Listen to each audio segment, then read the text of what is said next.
श्री राम सेवा मिशन की ओर से वाल्मीकि जयंती के उपलक्ष्य में सनातन संवाद कार्यक्रम का आयोजन दिनांक 27 अक्टूबर दिन शुक्रवार को मोतीझील स्थित लाजपत भवन में आयोजित किया गया। इस सनातन संवाद कार्यक्रम में रामायण धारावाहिक में माता सीता का किरदार निभाने वाली दीपिका चिखलिया ने अपने अनुभव साझा किए। दीपिका ने कहा कि रावण राम से इसलिए हारे क्योंकि वो गलत था और हमेशा जीत सच्चाई की होती है। वहीं संवाद में अंतर्राष्ट्रीय कवित्री कविता तिवारी ने भी वाद संवाद किया। इस कार्यक्रम में प्रमुख रूप से मंत्री राकेश सचान, विधायक अरुण पाठक, महापौर प्रमिला पांडे, नीलिमा कटिहार आदि कई गणमान्य लोग शामिल हुए। ये श्री राम सेवा मिशन के द्वारा यहाँ पर एक सनातन संवाद और वाल्मीकि जयंती के अवसर पर की पूर्व संध्या पर एक कार्यक्रम आयोजित किया गया। निश्चित रूप से एक अपने आप में एक अभूतपूर्व कार्यक्रम है। जिस तरह से संवाद किया गया सनातन के विषय पर, तो वो अंतर्राष्ट्रीय कवियत्री कविता तिवारी उसका सवाल कर रही थी और जवाब देने के लिए दीपिका जी जो रामायण में सीता का रोल जिन्होंने किया था वो कर रही थी। तो निश्चित रूप से उन्होंने सनातन के संबंध में बहुत सारे सवाल किए। ये पहली बार प्रदेश में और पूरे देश में पहली बार ये कार्यक्रम हुआ है। कानपुर की जनता ने इसका बहुत स्वागत किया है। पूरे देश में ये लाइव दिखाया गया है। तो निश्चित रूप से ये एक बड़ा संदेश पूरे सनातन धर्म के लिए जाएगा। यहाँ पर बहुत सारे लोगों ने भागीदारी की। जो कानपुर के प्रबुद्ध लोग थे, वो सारे लोग यहाँ पर उपस्थित रहे। उनके माध्यम से एक पूरे देश को बताने का प्रयास किया गया है कि सनातन धर्म ही सर्वोपरि है, सनातन धर्म ही अनाद काल से है और सनातन की जड़ें बहुत गहरी हैं। सनातन के विषय में जो लोग अपने स्तर से अपनी मानसिक दिवालियापन का संदेश देते हैं और उसके विषय में जो गलत बातें कहते हैं, निश्चित रूप से उनके लिए एक बड़ी सीख है। देखिए, मैं बधाई देना चाहती हूँ रमेश अवस्थी जी को, जिन्होंने सम्मेलन कराया। अब हम आए थे, लेकिन हमारे पास मुझे एक जगह और जाना था ना। ये अच्छा प्रोग्राम चल रहा था, इस प्रोग्राम को मैं देखती। हमारे सनातन धर्म का जो सम्मेलन है बहुत बढ़िया है, बड़ा अच्छा है, हिंदू धर्म के लिए बहुत अच्छा है। मंदिर भी बन रहा है 24 में 2000। हाँ, वो तो पहले से ही बन रहा है। साइड में हो क्या, बीच में ऐसा ना भी। पहले नीचे थोड़ा कैमरा यार। आइए भैया, आइए। जगह दो भाई, थोड़ा भाई जगह दे दो भाई। भैया पीछे भैया भाई पीछे भाई। मैं अभी भी इनको सीता माँ के रूप में देख रहा हूँ। हमारे बीच में आ चुकी है। हम इनका इस मंच से, कानपुर की ओर से, Kanpur bar association, life association, आपको कुछ बोलना होगा सर। चलिए, हमने स्वागत कर दिया, बाकी भी आप कर देना। मित्रों, हम सीता जी को मानने वाले बहुत हैं, हम राम को मानने वाले बहुत हैं, कृष्ण को मानने वाले बहुत हैं, हम भगवान परशुराम जी को मानने वाले बहुत हैं, हम बजरंगबली बाबा राजा राम के बंदर में दीप जला रहे हैं। आपकी आध्यात्मिक चेतना को, धार्मिक चेतना को आध्यात्मिक प्रकाश की ओर लेकर जाना चाहते हैं। जहाँ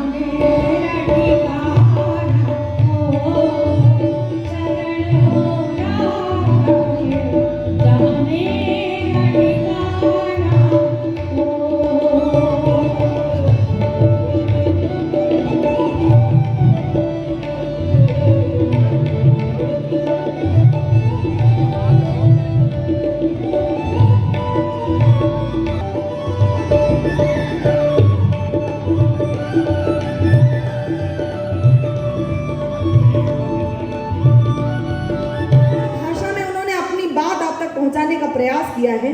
यदि उनकी बात देंगे, ये आप तय करेंगे। अब मैं 4 पंक्तियां आप तक पहुंचा रही हूं और एक निवेदन कर रही हूं कि मंच पर तमाम ऐसे भी लोग होंगे जो राजनीति से संबद्ध होंगे, लेकिन मेरी बात से जो शब्द देह में ईमान जिंदा है, मेरी बात से शत प्रकार मत बजाइएगा।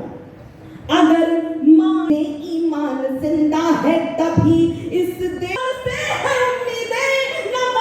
पर भरोसा है।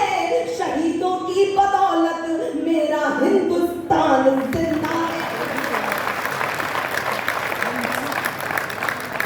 भारतवर्ष की बेटी हूँ, हरगिज डर नहीं सकती। मैं कलम लेकर आगे चली हूँ और मंच को एक सूचना देना चाहती हूँ। भारतवर्ष की बेटी हूँ, हरगिज डर नहीं पहले मर नहीं सकती, मुझे मालूम है मरने से पहले मर नहीं सकती। जो कायर हो गया दुश्मन के आगे सिर झुकाता है, उसे मर जाऊंगी लेकिन नमन मैं कर नहीं सकती। बहुत बहुत आभार।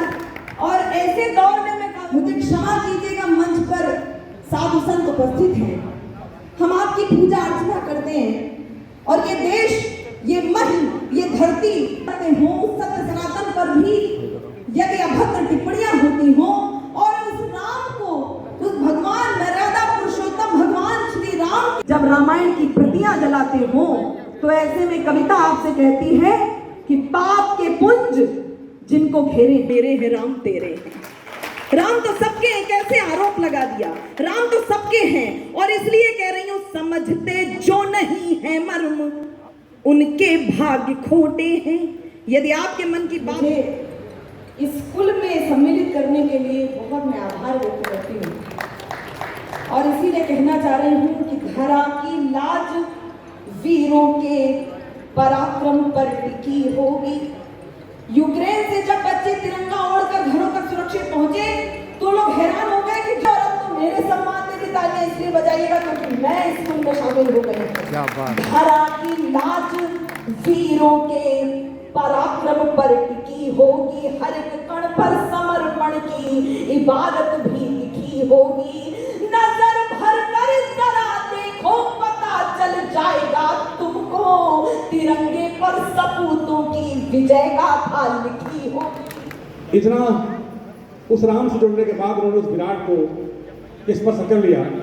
आज ये जो मंच है, आदरणीय रमेश अवस्थी जी ने जिस मंच को सजाया है उसमें बड़े बड़े धुरंधर अपने अपने जगत के, जैसे पूर्व वक्ता ने कहा कि एक एक व्यक्ति के अंदर जो विराट व्यक्तित्व स्थापित है वो हजारों हजार की संख्या में जन समुदाय को अपने आप में समेटे हुए हैं। वो चाहे कला, शिक्षा, कला से स्वयं जीविका जी कुछ ही पलों में करेंगे प्रतिनिधित्व बना, तो कला, शिक्षा, संगीत, साहित्य, धर्म, अध्यात्म, न्याय, मीमांसा, कर्मकांड, कृषि, दर्शन, पत्रकारिता, प्रेस क्लब के अध्यक्ष बैठे, पूर्व महामंत्री बैठे हुए, प्रेस क्लब न्याय की व्यवस्था में दो बार के अध्यक्ष बैठे हुए सारे हैं। तो शिक्षा, संगीत, साहित्य, धर्म, अध्यात्म जगत से हमारे दोनों पूज्य महामंडेश्वर बैठे हुए और इस्लामिक विचार में से अत्यंत सहिष्णु उदारवादी आदरणीय सहकाजी जी, हाजी सलीस जी और राजनीतिक जगत के पुरोधा सभी आगंतुकगण, आप सबका स्वागत है, अभिनंदन है, नंदन है। वाल्मीकि जी की बात हो और राम की बात ना हो। दुनिया का पहला महाकाव्य, पहले महाकवि और ऐसे महाकवि की जयंती की पूर्व संध्या पर मेरे भाई रमेश अवस्थी जी ने इतना शानदार कार्यक्रम रखा है। मेरा निवेदन है कि एक बार ताली रमेश अवस्थी भैया की ले लीजिए, क्योंकि मेरा मानना है कि नाम ऐसा है राम का, ये दुनिया में कोई दूसरा नाम ही नहीं समझ में आता। ऐसा नाम जो आप बार बार कहिए उसके आप बदलते रहते हैं। किसी भी भगवान का 2 बार नाम लीजिए, लोग जाप कह देंगे आपको, राम राम, इसे कृष्ण कहिए, शंकर शंकर कहिए। एक बार राम लीजिए नाम तो नाम हो जाता है, और 2 बार लीजिए राम राम तो विदा हो जाता है, और हे राम कहिए तो आश्चर्य हो जाता है। आप दूसरा कोई नाम सोचिए, दुनिया में कोई दूसरा ऐसा नाम नहीं। ऐसे राम को के लिए काव्य लिखने वाले वाल्मीकि जयंती के अवसर पर श्रद्धांजलि अर्पित करना। तो जब रावण क्यों ले जा रहे हैं तो क्यों भी चिंता करना, जब राम ऐसा नहीं हो रहा तो चिंता नहीं करना। जिंदगी भर आशीर्वाद दिया आपने अपने बेटे को, रावण बनो, रावण बनो, रावण बनो, बलवान बनो, धनवान बनो, बुद्धिमान बनो, राम न बनो। अब ये मैंने प्रूव किया, तो इसको एक कहे कि नहीं मैं ऐसा नहीं करता हूं। इसलिए एक गुजारिश है पवित्र मन से, रमेश अवस्थी ने शानदार मंच सजाया है, एक गुजारिश है आपसे, अच्छी लगे तो इसको आपसे स्वीकार करिए। यदि अपने घर में राम पैदा करने हैं तो इन 3 आशीर्वाद में एक आशीर्वाद और जोड़िए और इसका प्रयोग करिए 5 वर्ष तक। आप देखेंगे कि आपका जो बेटा है राम की ओर बढ़ रहा है, राम को प्यार है। बैठ जाइए। अरे यार भाई यार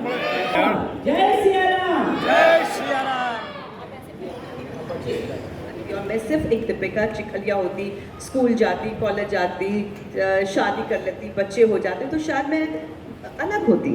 सो ये एक बहुत ही टिपिकल क्वेश्चन है जिसका मेरे पास कभी आंसर नहीं होता है। अगर ऑडिशंस दिए उनके वॉल में एंड मैं इन बिटवीन मेरे जो शॉट्स होते थे ना उसमें से मुझे पापा जी बुलवाते थे और बोलते थे जल्दी जल्दी एक ऑडिशन करके चले जाओ, फिर मैं भाग के वापस कपड़े चेंज करके मैं अपना करती थी। एंड ये सब सिलसिला चला और लास्ट दिन पे मैंने हरी भाई को कहा कि नहीं हरी भाई अगर उनको मन है मुझे सीता के रूप में देने के लिए तो this is my last audition, क्योंकि ऐसा नहीं होता है। तो मैं कितनी नाराज़ हो गई थी उससे। तो पापा जी ने कहा कि ये यहाँ से आप चल कर आइए और लंबा सा डायलॉग था, मतलब ये इसका डबल ये जो पेज है इससे डबल वाला पेज था। एंड आप आके बोलिए और यहाँ पे आने के बाद कैमरा के पास आने के बाद आपके आँखों में से आंसू निकलना चाहिए। ठीक है, मैं तो मतलब बहुत काम कर रही थी उस वक्त, तो बहुत इजी रहा, याद बहुत फटाफट हो जाता था मुझे। मैंने एग्जैक्टली ऐसे किया, आँख में आंसू और जो बोला वैसे। एंड पापा जी खड़े हो गए एंड रोने लगे और कहा मुझे मेरी सीता मिल गई। एंड मुझे ये पूरा जो एक्सरसाइज थी उसमें आपने मुझे इन्वॉल्व किया, क्योंकि आपको हमेशा से ये था कहीं ना कहीं कि आप मुझे देना चाहते हैं, तो आपने क्यों मुझे एक्सरसाइज में डाला? तो कहा 101% मैं का माँ सीता जी का किरदार निभाने वाली, उनकी भूमिका निभाने वाली आदरणीय दीपिका जी हमारे मंच पर है। तो मैं आज की यहाँ की जनता से यही मानस ने बतलाया, पुराणों ने बताया है, मगर है व्यक्तिगत यह धारणा इस मन के मंदिर में दनुज रावण को सीता की तपस्या ने जलाया है। जय सिया राम। आप सबको मैं कविता तिवारी बहुत बहुत प्रणाम करती हूँ, स्वागत करती हूँ, अभिनंदन करती हूँ। कानपुर में वाल्मीकि महोत्सव का ये प्रारंभ इस बात की घोषणा है कि सनातन के प्रति चल रहा वाद विवाद अब संवाद तक की यात्रा तय कर चुका है और हमारे बीच में वो महनीय अतिथि उपस्थित हैं जिन्होंने धर्म को आध्यात्मिक चेतना के साथ घर घर तक टीवी सीरियल के माध्यम से पहुंचाया है। एक बात तो कहना चाहती हूँ कि महर्षि वाल्मीकि, आदिकवि वाल्मीकि ने हमें मर्यादा पुरुषोत्तम, हमें ईश्वर, हमें भगवान राम दिए। जन जन के राम देने के लिए भगवान तुलसीदास को हमारे बीच आना पड़ा। और मैं अगर ये कहूँ तो अतिशयोक्ति नहीं होगी कि वर्तमान में तुलसी, कंब की रामायण, कृतवास की रामायण और तमाम पुराणों को सम्मिलित करते हुए रामानंद सागर जी ने जो रामायण बनाई, जो दूरदर्शन में प्रसारित हुई, वो तमाम कई पीढ़ियों को प्रोत्साहित करती रही। Hey there. Subscribe to my channel and also press this bell icon so you can get latest video notifications. And this is absolutely free.